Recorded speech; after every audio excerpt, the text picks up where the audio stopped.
In continuation of vector, we come to the polygon law of vector addition.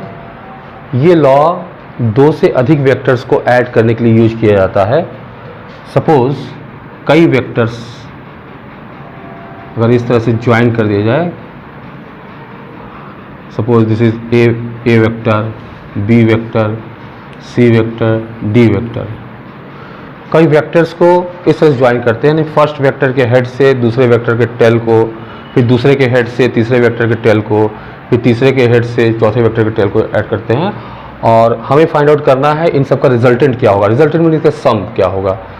तो इसका सम, तो ये जो पॉलीगन ओपन पॉलीगन बन रहा है, इसको क्लोज करने के लिए जो क्लोजिंग साइड होगा अपोजिट ऑर्डर में, एक ही ऑर्डर में अगर ये सब लिए हैं तो अपोजिट ऑर्डर में अगर इसको लेंगे तो ये वाला जो साइड है और मीन्स ये vector A vector plus B vector plus C vector plus D vector को रिप्रेजेंट करता है.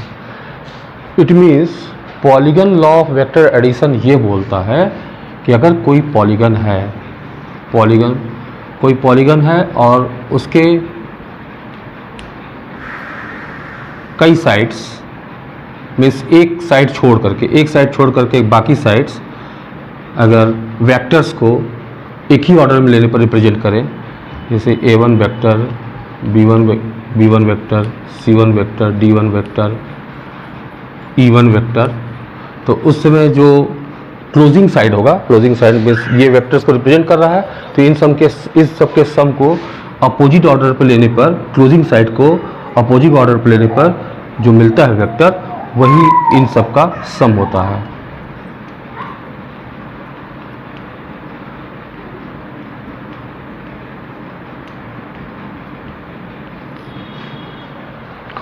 और इस चीज़ से एक और चीज़ का बात का पता चलता है.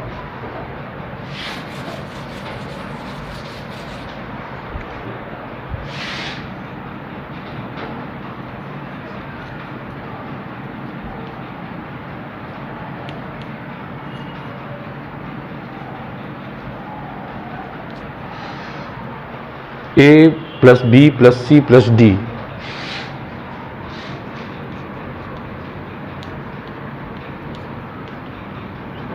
ये इक्वल टू ई वेक्टर. इसको इस साइड लाएं,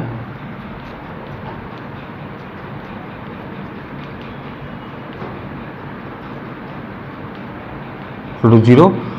अब यहाँ से अगर अपोजिट वेक्टर लें जो माइनस ई को रिप्रेजेंट करेगा, सपोज ये वेक्टर एफ है, F vector equal to minus E vector, तो यहाँ रख दें. तो A plus B plus C plus D और plus F equal to 0. It means अगर कई वेक्टर एक ही ऑर्डर पे लेने पर किसी क्लोज पॉलीगन के तरीके से वो एक दूसरे से ऐड हो जाते हैं, और ये सारे साइड जो पॉलीगन के साइड्स हैं वो सभी इंडिविजुअल वेक्टर्स को कंप्लीटली रिप्रेजेंट करते हैं, तो सारे वेक्टर्स का जो सम होता है वो 0 होता है.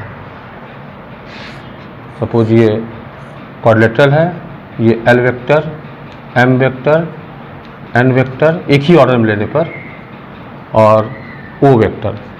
तो अगर एक ही ऑर्डर पर लेने पर सारे वेक्टर्स को एक पॉलीगन बनता है, क्लोज पॉलीगन बनता है, तो उस कंडीशन में सारे वेक्टर का जो सम होता है वो 0 होता है, इक्वल टू 0 वेक्टर. इसको ऐसे भी रिप्रेजेंट कर सकते हैं. सो इन वर्ड्स में polygon law of vector addition ऐसे लिखेंगे, if more than 2 vectors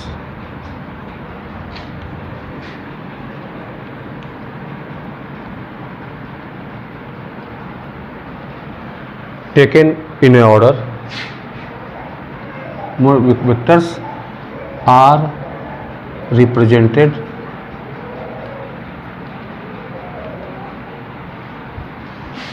by the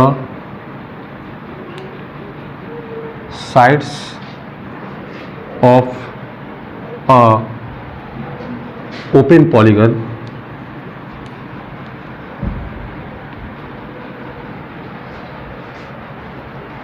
completely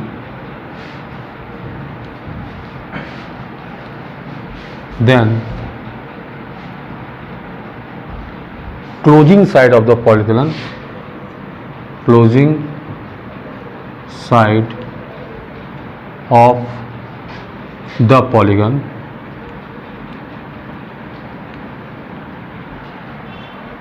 taken in opposite order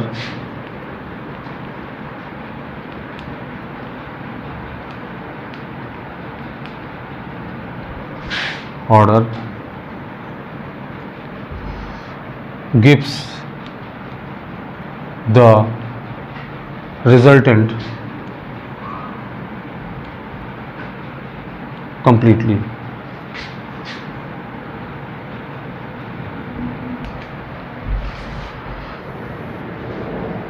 We discuss an example on polygon law of vector addition. Suppose at any point 6 vectors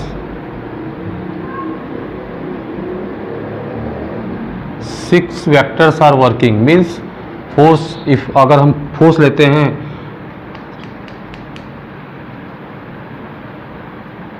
अगर हम force लेते हैं या velocity vector लेते हैं तो किसी पॉइंट पर इतने वेक्टर्स अप्लाइड हैं. सपोज ये F1 vector, F2 vector, F3 vector, F4 vector, F5 vector और F6 वेक्टर. मैग्नीट्यूड सबका इक्वल है. सपोज करते हैं कि मैग्नीट्यूड सबका इक्वल है. F1 वेक्टर का magnitude equal to F2 vector का मैग्नीट्यूड एंड सो ऑन. और हर ईच अदर के बीच में, हर एक के बीच, हर कोई भी कंटिन्यूअस दो वेक्टर्स के बीच में 60 डिग्री का एंगल है.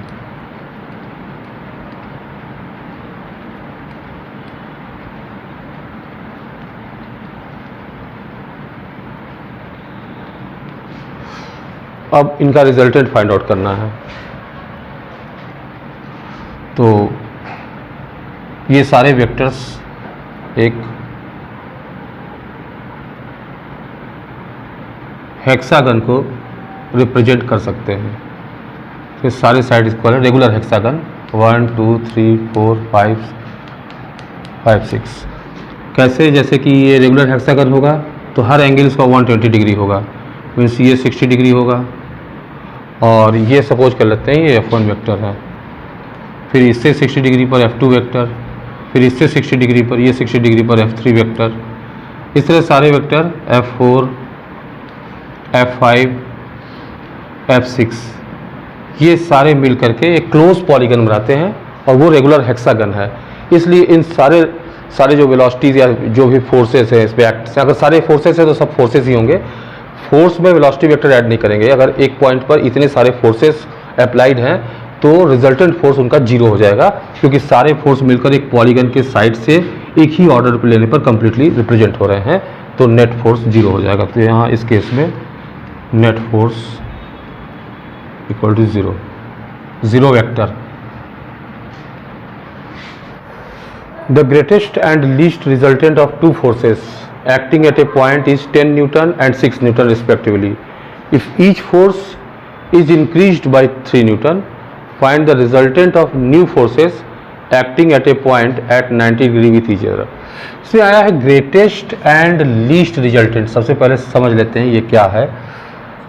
Suppose there are two forces F1 vector and F2 vector.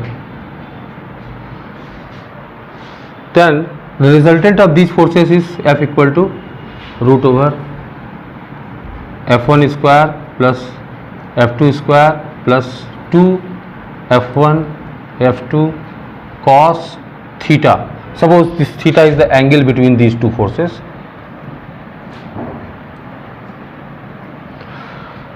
Then the question is greatest resultant. Greatest F will be greatest. F depends on cos theta because यहाँ F1 F2 ये सब constant है जो given है.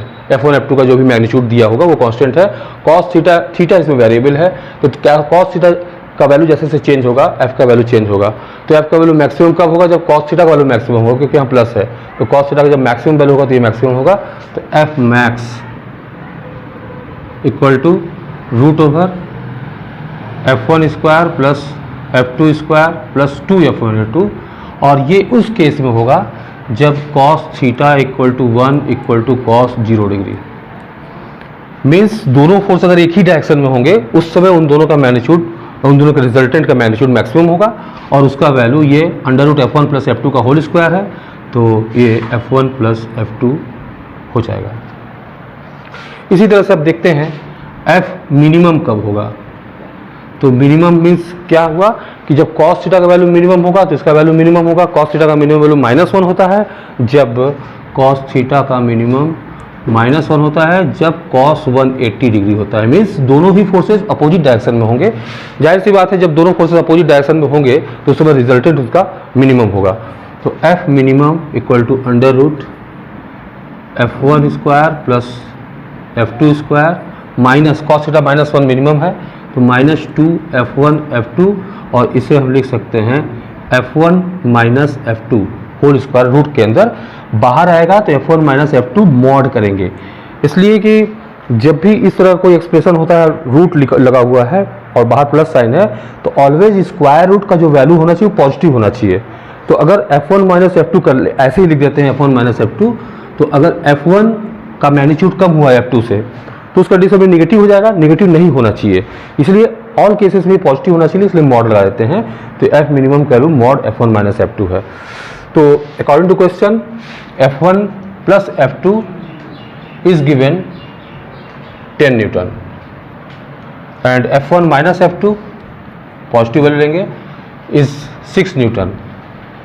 दोनों solve करेंगे तो 2F1 equal to 16, that implies that F1 equal to 8 newton, और इस वैल्यू को अगर इसमें पुट कर देंगे तो F2 इक्वल टू 2 न्यूटन। तो ये गिवन है कि दोनों फोर्सेस जब मैक्सिमम हुआ रिजल्टेंट और इस मिनिमम रिजल्टेंट गिवन है, इससे इंडिविजुअल फोर्सेस क्या क्या होंगे, F1 क्या होगा, F2 क्या होगा, वो हमने फाइंड आउट कर लिया।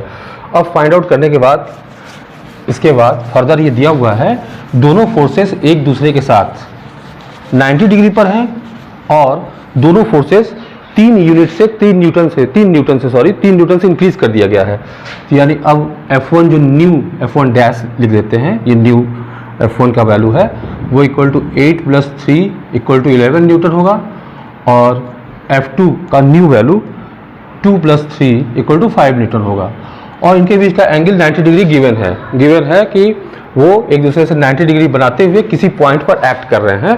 तो then at that time the resultant will be equal to √F1 square 11 square plus F2 square plus 2F1 F2 cos 90, 2 into 11 into 5 into cos 90। cos 90 हम जानते हैं ये 0 है, it means √121 plus 25 that is √146 Newton, ये resultant होगा।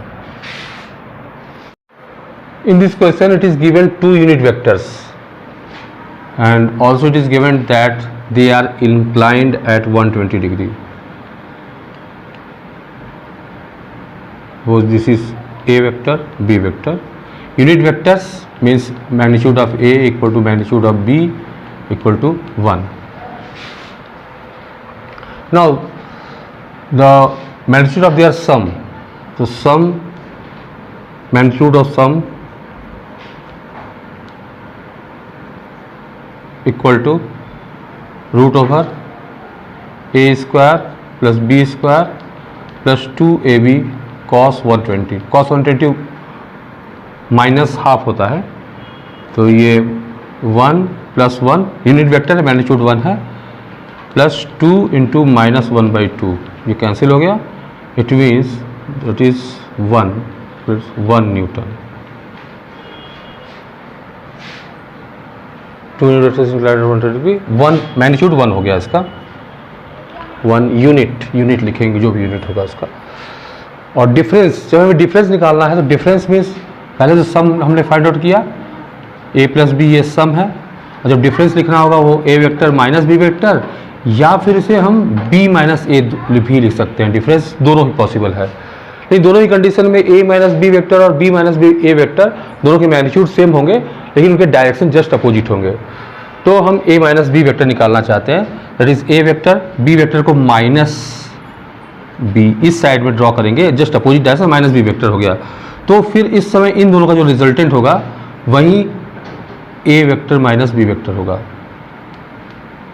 तो उसका magnitude a vector minus b vector का magnitude that is equal to root over a square plus b square, इसका मैग्नीट्यूड, फिर दोनों के बीच का एंगल 120 है तो 60 डिग्री हो जाएगा, प्लस 2ab cos 60, ये इक्वल टू ये 1 है, ये 1 है, 2 इंटू 1 इंटू 1 इंटू 1/2 है, 2 कैंसिल हो गया, √3 यूनिट।